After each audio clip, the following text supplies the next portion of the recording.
Amen. Amen. Gloire au Seigneur, gloire soit rendue à notre Dieu pour la grâce, l'opportunité qu'il nous accorde encore en ce jour et ce matin, que nous puissions nous approcher de lui, nous puissions nous approcher de son trône.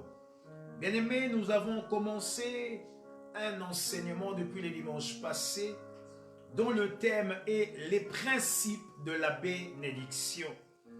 Et frères et sœurs dans le Seigneur, nous avons tiré notre texte de base dans le livre de Genèse où la Bible nous parle de l'histoire de notre bien-aimé Noé.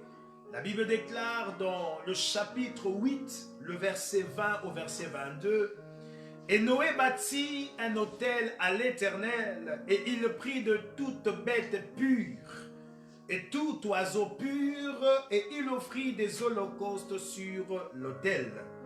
Et l'Éternel respira l'agréable odeur, et l'Éternel dit en son cœur, « Je ne maudirai plus la terre à cause de l'homme, car la nature du cœur de l'homme est mauvaise dès sa jeunesse.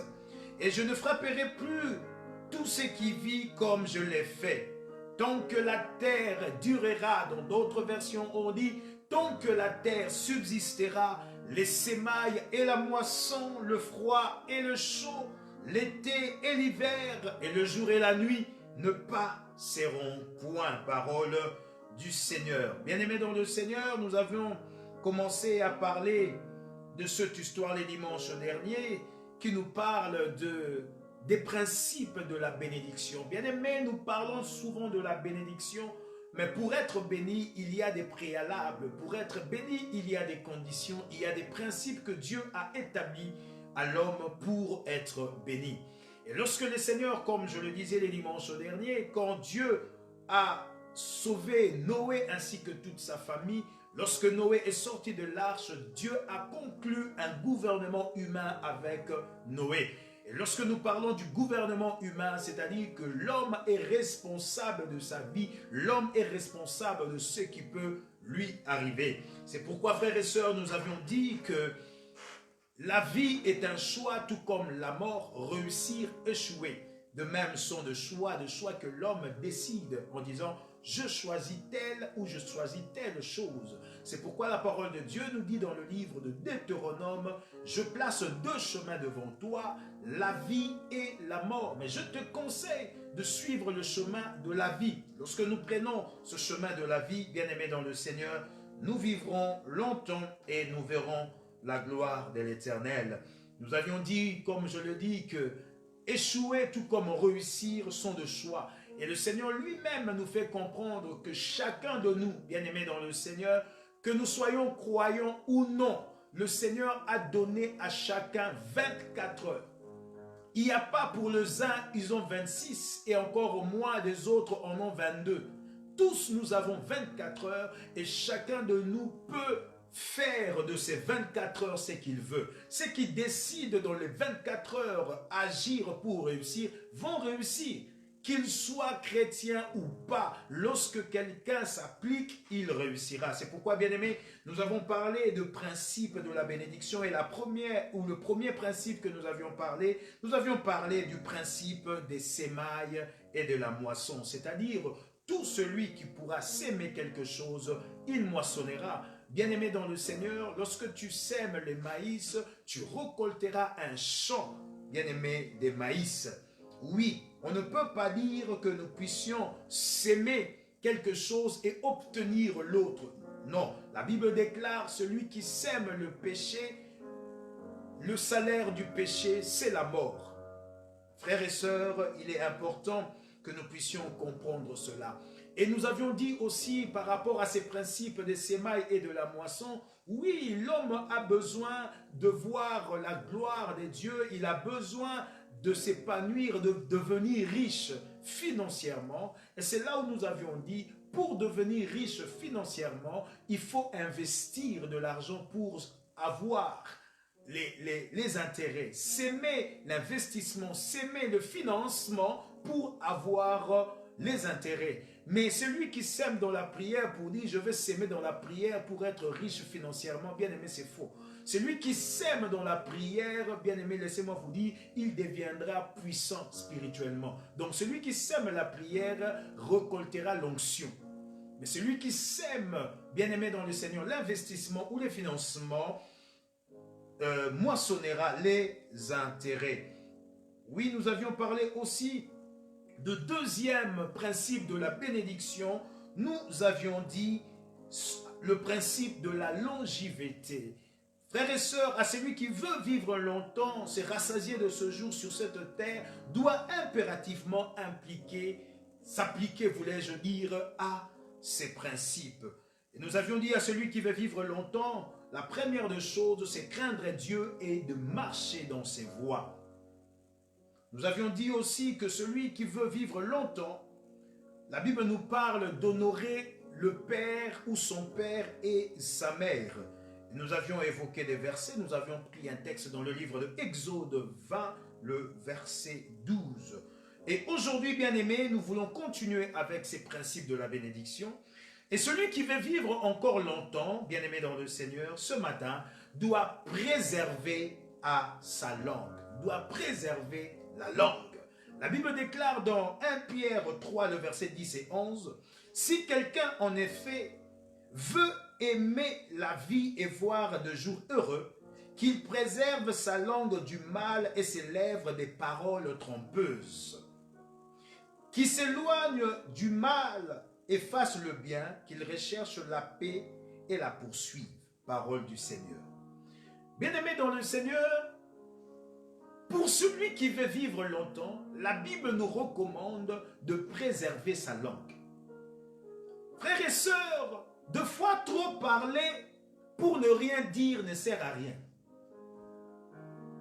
Il y a des hommes qui sont plus dans le mensonge deux fois pour rien, tellement qu'il est habitué à mentir, quoi que ce soit, même petite chose peut-il avoir devant lui, il ne peut que mentir. C'est pourquoi la Bible dit, bien-aimé dans le Seigneur, à celui qui aime le mensonge, bien-aimé, celui qui veut beaucoup parler, ne peut pas prolonger sa vie. Pour quelqu'un qui veut vivre longtemps, sa bouche, sa langue doit être préservée. C'est important. Bien-aimé, vous savez, à cause de parler, à cause de paroles, beaucoup ont reçu la disgrâce de plusieurs personnes. Parce que tellement que l'homme parle, et de fois le trop parler peut conduire l'homme à sa chute. Et lorsque l'homme chute, automatiquement, bien-aimé, cet homme n'aura plus la considération des autres parce que tout le monde saura, celui-là il parle trop, celui-là sa langue-là n'a pas de frein. Bien-aimé, à celui qui veut vivre longtemps, il faut se préserver. Vous savez, bien-aimé, à cause de la langue, l'homme peut mourir. Il y a des fois, tu n'as même pas besoin de répondre, mais toi, tu réponds à tout, tu réponds tout ce qui se passe devant toi, tu réponds. Il y a des fois, tu peux rester calme, tu peux juste écouter. Écoutez. Vous savez, bien-aimé, il y a un adage de chez moi qui dit que le policier souvent ou les militaires ont abattu des hommes à cause de la foule. À cause de la foule. Tu vois un agent de l'ordre, tu veux lui montrer que toi aussi tu parles. Et en face de cette foule, un agent de l'ordre n'accepte pas d'être humilié de la sorte. Il va réagir. Et en réagissant, tu peux perdre la vie. Voilà pourquoi, bien-aimé, à celui qui veut vivre longtemps, il est important que nous puissions préserver notre langue. À celui encore qui veut vivre longtemps ce matin, bien-aimé dans le Seigneur, la Bible nous dit que nous devons être ennemis de la cupidité.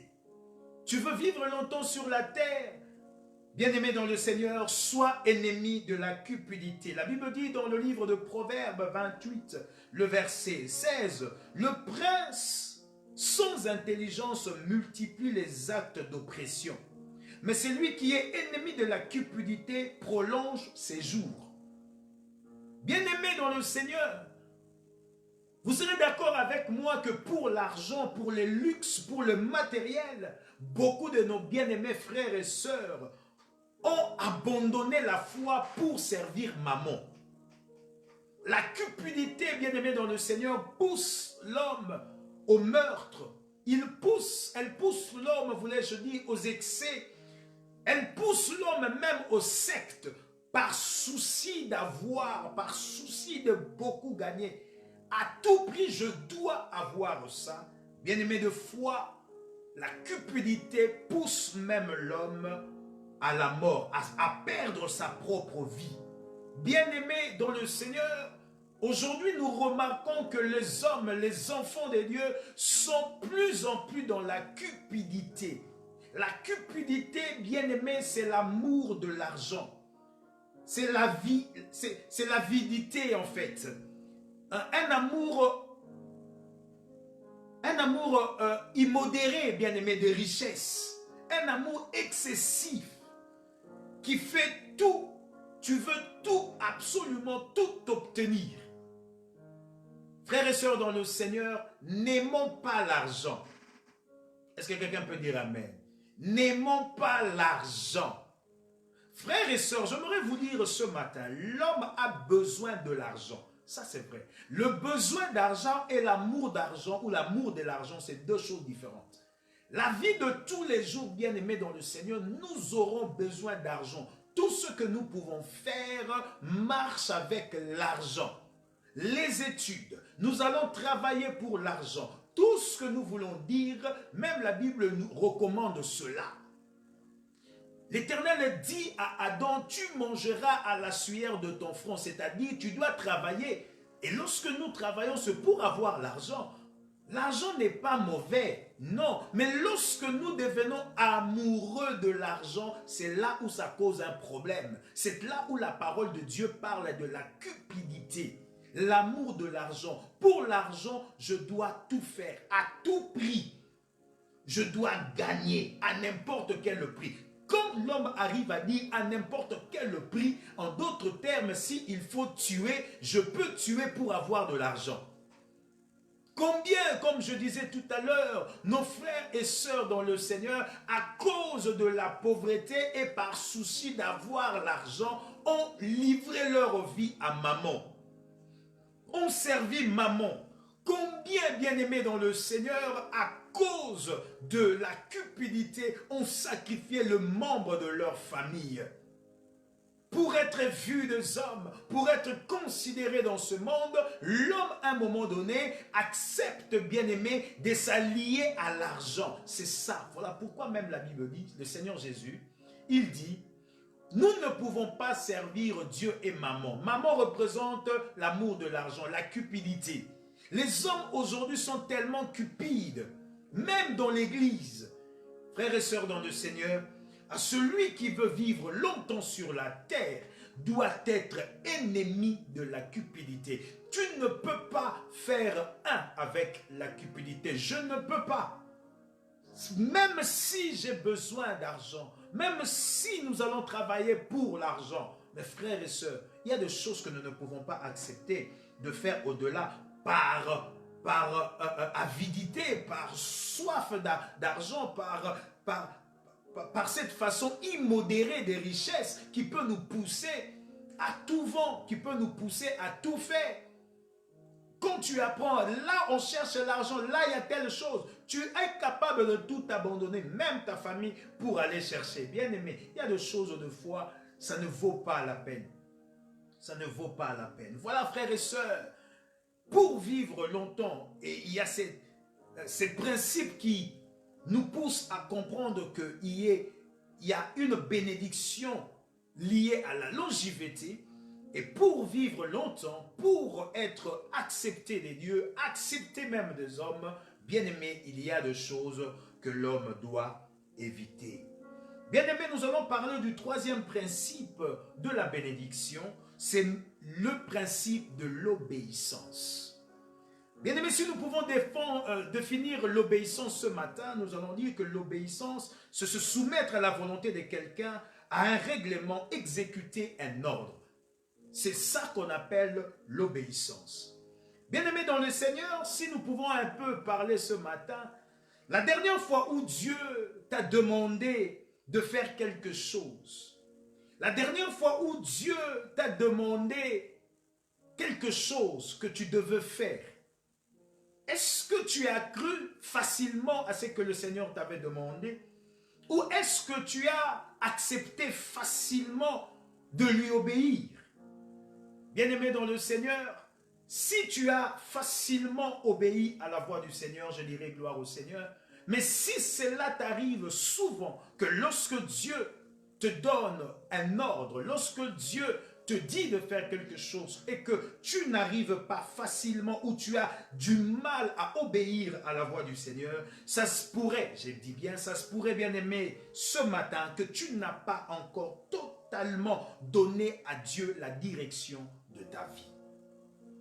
Frères et sœurs dans le Seigneur, lorsque les chrétiens ressentent le besoin de discuter avec un tierce d'un ordre que l'Éternel donne, où l'Éternel a manifesté de leur donner à respecter un ordre, c'est qu'il y a un problème. C'est qu'il y a peut-être une idole qui t'empêche d'accepter, d'obéir à la voix du Seigneur. Bien aimé, ça peut être l'orgueil. Vous savez, quand on dit à quelqu'un quelque chose et qu'il refuse, il ne refuse d'obéir, bien aimé, ça peut être une idole qui se présente dans la vie de l'homme, ou qui a quelque chose en lui qui l'empêche d'accepter facilement à obéir à la voix du Seigneur. Ça peut être une relation, ça peut être un comportement ou une aspiration. Quand on peut te dire, cette relation que tu suis, cette aspiration que tu as n'est pas de Dieu, qu'est-ce que tu réponds? Qu'est-ce que tu fais? Bien-aimés, souvent nous sommes allés à l'encontre de la volonté de Dieu pour satisfaire nos émotions.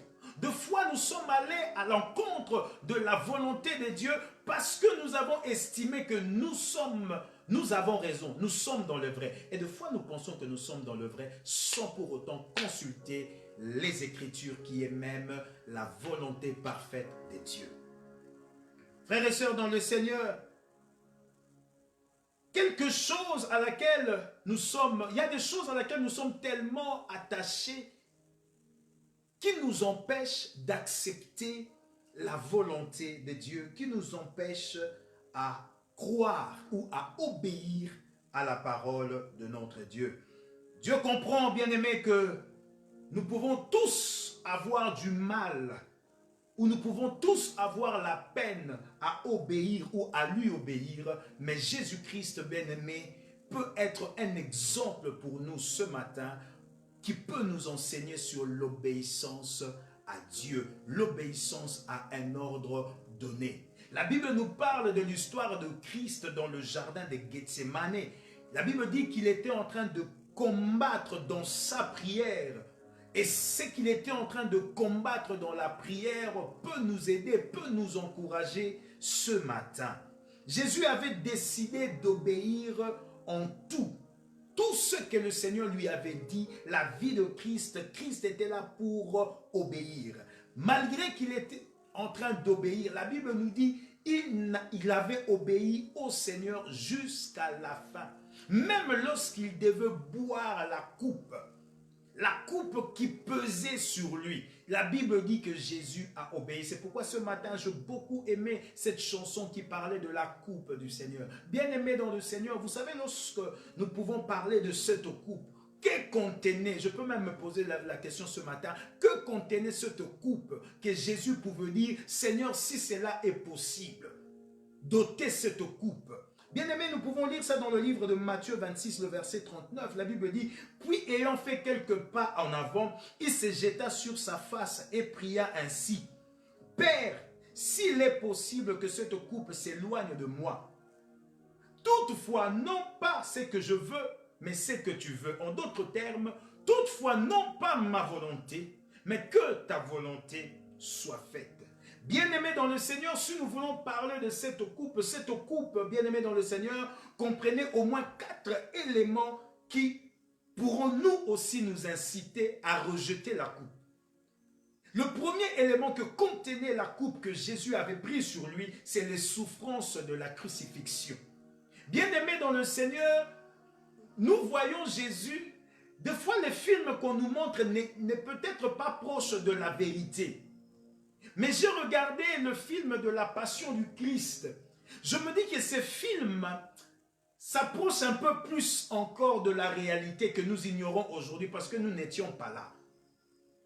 Quand Christ parle, si cela est possible, il a obéi à Dieu. Tout ce que le Seigneur lui disait, la Bible nous dit que Christ le faisait. Mais en ce qui concerne la coupe, la Bible dit que Christ a dit au Seigneur, si cela est possible. En d'autres termes, bien-aimés dans le Seigneur, comme je dis qu'il y a 4 éléments essentiels qui contenaient cette coupe, bien-aimés, c'est la souffrance ou les souffrances de la crucifixion. Christ, bien-aimé dans le Seigneur, il était vraiment battu. Christ était par terre. On pouvait cracher sur lui. Il était humilié. Bien-aimé, quand je regardais le film de la Passion du Christ, j'ai eu à pleurer pour la première fois. J'ai senti une douleur dans mon cœur de la souffrance que Christ avait reçue ce jour-là. C'est pourquoi quand il priait à ce que le Seigneur puisse le soutenir à l'obéir jusqu'à la fin.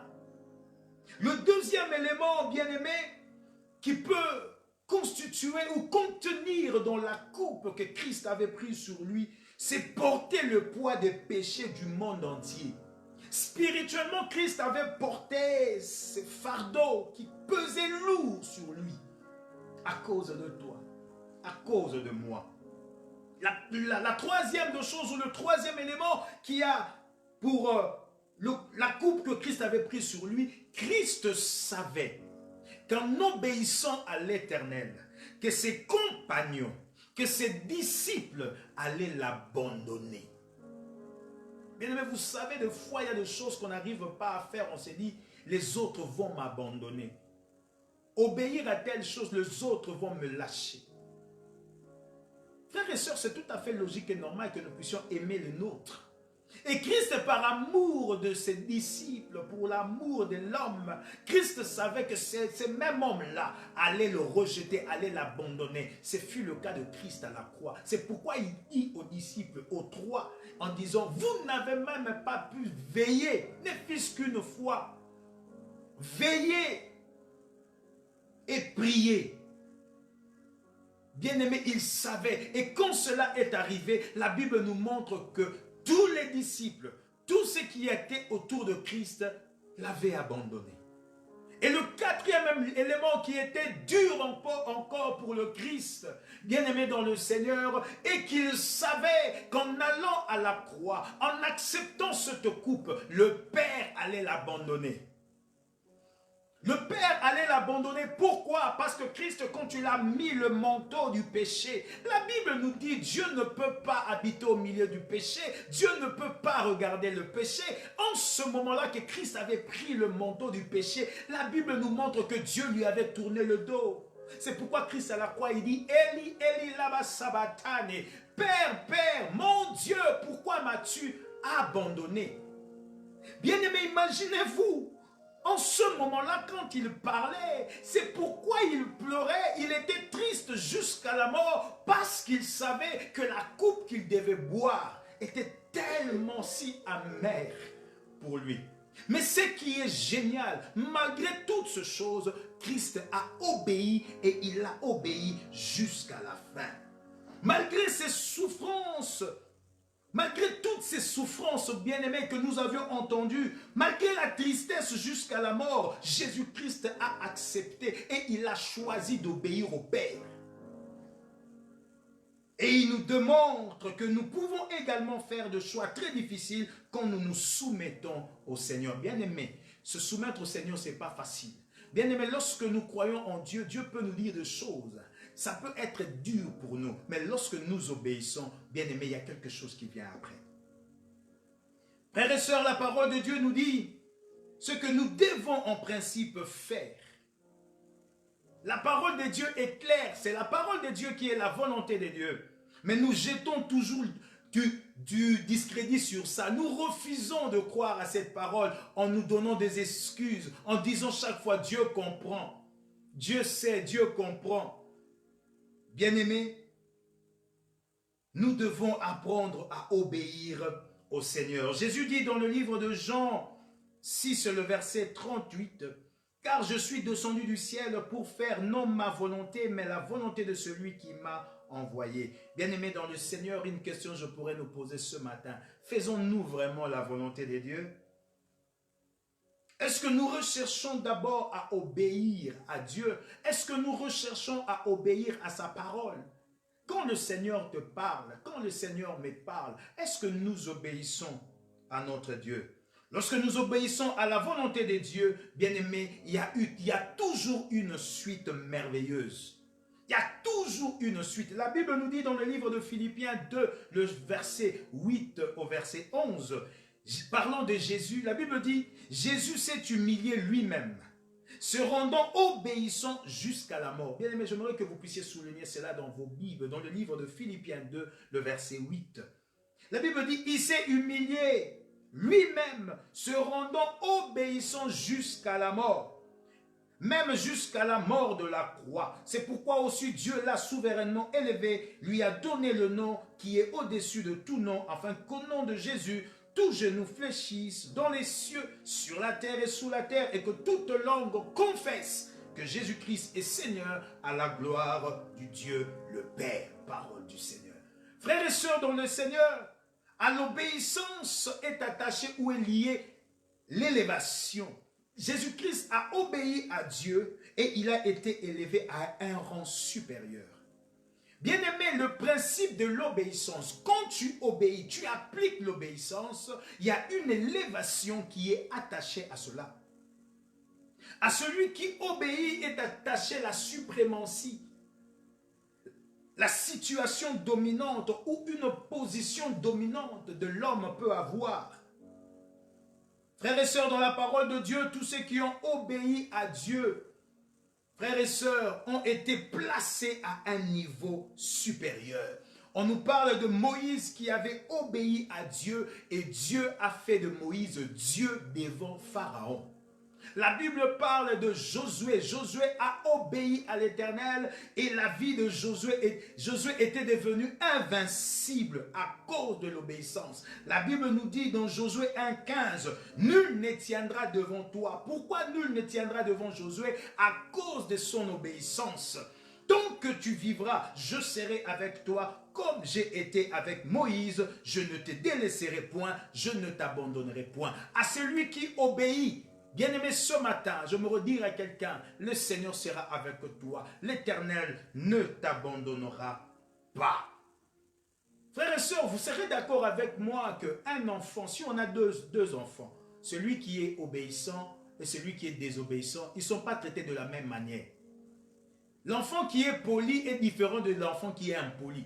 Bien aimé, vous savez, l'enfant qui est impoli, des fois, quand nous avons des visiteurs à la maison, il y a certaines personnes qui cachent les enfants impolis parce qu'ils ne savent pas comment cet enfant peut réagir devant les gens. Parce que souvent, c'est devant les gens que nous sentons l'humiliation là. C'est de la même chose. Un enfant qui obéit, on lui donnera plus que celui qui désobéit. Bien aimé, c'est un principe que Dieu a établi qui ne changera pas. De la même manière, bien aimé, que ceux qui ont obéi à l'Éternel ont été élevés, de la même manière que tous ceux qui n'obéissent pas à la parole de Dieu connaissent aussi de sanctions. Nous parlerons même de Moïse lui-même. La Bible nous parle qu'il a obéi à l'Éternel, n'est-ce pas? Et Dieu a fait de lui Dieu devant Pharaon. Le même Moïse a désobéi à Dieu. C'est pourquoi j'ai dit, frères et sœurs, ne prenons pas tellement Dieu pour... Ne nous familiarisons pas dans le sens de dire « Oh, Dieu comprend, c'est mon Père, c'est mon Dieu, je peux faire ceci, il sera avec moi. » Bien aimé, non. Le même Moïse où Dieu a témoigné de lui, qu'il parlait de lui en disant « Aucun homme sur la terre, Dieu ne parle avec lui comme il parle à Moïse. » Dieu parlait avec Moïse comme un ami. C'est-à-dire que Moïse était habitué de la présence de Dieu. Moïse changeait les décisions de Dieu. Quand Dieu pouvait dire « Écoute Moïse, je ne m'occuperai plus de ce peuple, le peuple au cou raide, Israël », Moïse pouvait réagir en disant « Non Seigneur, c'est ton peuple, que diront les autres nations ?» À ton sujet, si tu abandonnes ce peuple, Dieu dit, je ferai comme tu l'as demandé. Ce même Moïse, bien-aimé dans le Seigneur, qui a accompli des miracles par le bâton de Moïse, la Bible nous montre que la mer s'est fondue en deux et le peuple est passé à pied sec. Le même Moïse, bien-aimé dans le Seigneur, n'est pas entré dans le pays que l'Éternel leur avait promis. Le même Moïse n'est pas allé à la terre promise à cause de la désobéissance. Le même Moïse qui a accompli des miracles, le même Moïse n'est pas entré. Vous savez pourquoi? À cause d'une chose. Le Seigneur a parlé à Moïse en disant, Moïse, parle au rocher pour que le rocher donne de l'eau, que jaillisse l'eau dans le rocher. Et Moïse, au lieu de parler au rocher, Moïse a frappé le rocher. Et Dieu dit, parce que tu as fait cela, Moïse, tu n'entreras pas. Bien-aimé, la Bible dit que Moïse a prié, il intercéda, il implora l'Éternel. Et Dieu dit, Moïse, tu n'entreras pas. Bien-aimé dans le Seigneur, faisons attention de ne pas manquer le royaume de Dieu à cause de la désobéissance. Faisons attention, frères et sœurs. Faisons attention. N'est-il pas écrit dans la parole de Dieu que l'obéissance vaut mieux que les sacrifices, frères et sœurs dans le Seigneur? Nous devons plus obéir à Dieu. Plus. Vous savez, frères et sœurs, nous faisons tellement de sacrifices au lieu d'obéir à Dieu. Samuel nous parle, le prophète Samuel nous parle de cela dans le livre de 1 Samuel, le verset 15, 22 à 23. Il parle au roi Saoul en disant, mais écoute, tu as fait des sacrifices, tu voulais dire que je voulais faire des sacrifices, des holocaustes pour Dieu, ce qui est une bonne chose. Mais le Seigneur aime plus l'obéissance que les sacrifices. La Bible dit, Samuel dit, l'Éternel trouve-t-il du plaisir dans les holocaustes et les sacrifices, comme dans l'obéissance à la voix de l'Éternel? Voici l'obéissance vaut mieux que les sacrifices, et l'observation de sa parole vaut mieux que la graisse des béliers. Car la désobéissance est aussi coupable que la divination, et la résistance ne l'est pas moins que l'idolâtrie et les théraphines. Puisque tu as rejeté la parole de l'Éternel, il te rejette aussi comme roi. C'est la parole de Dieu. Bien-aimés dans le Seigneur, aimons plus, cherchons plus, voulais-je dire, à être obéissants, à marcher dans l'obéissance que de chercher à intimider Dieu par des sacrifices, par des holocaustes. Non, frères et sœurs, ce qui est d'abord important, c'est ce que la parole de Dieu nous dit, obéir à la volonté de Dieu, et obéir à la volonté de Dieu, c'est la parole de Dieu. Frères et sœurs, tu peux faire des sacrifices de jeûner 100 jours.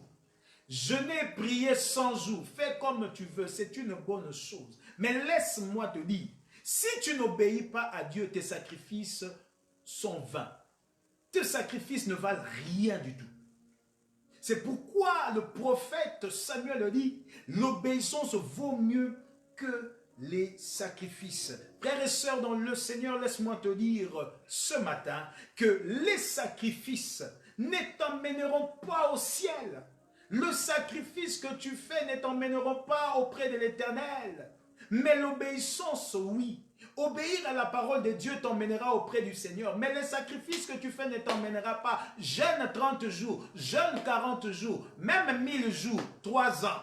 Mais laisse-moi te dire, si tu n'obéis pas à l'Éternel, tes sacrifices ne valent rien. Mais au contraire, si tu obéis à Dieu et que tu fais le sacrifice, c'est alors que tu verras la gloire du Seigneur. Frères et sœurs, il est important pour nous d'obéir à l'Éternel parce que l'obéissance a des conséquences, tout comme aussi la désobéissance en a aussi. Quand nous obéissons à la parole de Dieu, bien-aimés, nous aurons un regard favorable de Dieu sur nous et un témoignage de sa part, comme fut le cas de Job. Bien-aimé, Job obéissait à l'Éternel, marchait dans la voie du Seigneur et le Seigneur a témoigné sur Job et il avait un regard favorable dans la vie de Job. Frères et sœurs, obéissons à l'Éternel et nous aurons un regard favorable. Non pas simplement un regard favorable de la part de Dieu, même un regard favorable aux hommes. Les hommes nous regarderont différemment parce qu'ils diront non, celui-ci c'est vraiment un enfant obéissant. Celui-là vraiment il aime obéir. Et bien aimé, ça fait du bien. Même les hommes, bien aimés, lorsque nous trouvons grâce à leurs yeux, lorsque les hommes ont un regard favorable pour nous, il est possible même qu'il nous fasse du bien. C'est les principes que Dieu a établis qui ne pourra pas changer. Obéir à Dieu, bien-aimé, c'est faire sa volonté. Et faire la volonté de Dieu, c'est respecter la parole. Et que dit la parole de Dieu? La parole dit simplement, tu ne tueras point, tu ne voleras point, tu ne tricheras pas, tu ne toucheras pas et ne prendras pas ce qui n'est pas à toi. Frères et sœurs, lorsque nous obéissons à ces choses, lorsque nous obéissons à la parole de Dieu, c'est que Dieu dit dans sa parole. Frères et sœurs, laissez-moi vous dire ce matin, nous verrons la gloire de Dieu. Ce que tu as tant cherché, ce que tu veux voir dans ta vie, que tu n'as pas encore palpé, c'est simple, bien-aimé dans le Seigneur. Commence à obéir. Applique ce principe de l'obéissance pour voir les choses dans ta vie. Obéis à la parole de Dieu. Marche selon cette parole. Et l'Éternel te fera du bien. Que le Seigneur vous bénisse. Frères et sœurs, nous allons prier. Tu as écouté cette parole ce matin. Nous avons parlé du principe de la longévité en ajoutant le point que à celui qui veut vivre longtemps doit préserver sa langue. À celui qui veut vivre longtemps doit être ennemi de la cupidité. À celui qui veut vivre longtemps ou à celui qui veut voir la bénédiction de l'Éternel doit appliquer le principe de l'obéissance. Es-tu obéissant? Es-tu vraiment obéissant? Est-ce que ta langue, là, tu la préserves? Est-ce que tu es ennemi de la cupidité ou tu te dis aussi, je dois tout faire à tout prix? Prions le Seigneur. Père Saint, en ce moment, nous venons devant toi. Seigneur, oui, c'est vrai. Des fois, notre langue peut être vraiment notre ennemi si nous n'arrivons pas à le préserver, à la maîtriser. Seigneur, aide-nous ce matin à maîtriser cette langue. Aide-nous, Seigneur notre Dieu, à marcher dans l'amour et à être ennemi de la cupidité. Parce que lorsque la cupidité prend la place, Seigneur notre Dieu, nous pouvons même faire du mal à nos proches à cause de l'amour de l'argent. Nous avons besoin d'argent, c'est vrai. Mais Seigneur, aide-nous à ne pas être de ceux qui sont amoureux de l'argent. Seigneur, nous avons parlé ce matin de l'obéissance. Je te prie de nous aider à obéir. Comme Christ qui est notre exemple a prié, comme Christ qui est notre exemple a obéi à l'Éternel jusqu'à la mort. Il a accepté, ô Dieu de gloire, aide-nous aussi ce matin à marcher dans l'obéissance. Parce qu'il y a une bénédiction qui est cachée dans l'obéissance. Et nous voulons nous appliquer à l'obéissance. Que ton nom soit béni, que ton nom soit loué, que ton nom soit exalté. Nous te rendons nos actions de grâce pour ce moment béni dans ta présence. Béni soit ton nom, Père. Et nous te recommandons cette semaine. Fais-nous du bien. Dans le nom de Jésus-Christ de Nazareth, nous avons ainsi prié. Et ensemble, nous disons Amen. Amen, bien-aimés dans le Seigneur. Nous voici, nous avons fini notre programme. Juste nous rappeler que le dimanche prochain, c'est notre dernier dimanche du mois. Comme encore le 28 février tombe un dimanche, bien-aimés dans le Seigneur, ça sera un moment où nous allons prier le Seigneur tous ensemble pour que l'Éternel nous fasse du bien, consacrer le mois de mars aussi. Et j'aimerais nous rappeler aussi, bien-aimés dans le Seigneur, nous avons 3 jours. Les 3 premiers jours du mois de mars, nous aurons jeûne et prière. Nous allons chercher la face de Dieu. Et le thème que nous allons aborder, le face-à-face avec Dieu. Frères et sœurs, cherche le Seigneur. Prie le Seigneur. Cherche encore le Seigneur pour voir la gloire de notre Dieu. Que l'Éternel vous bénisse. Bon dimanche à toutes et à tous et soyez bénis.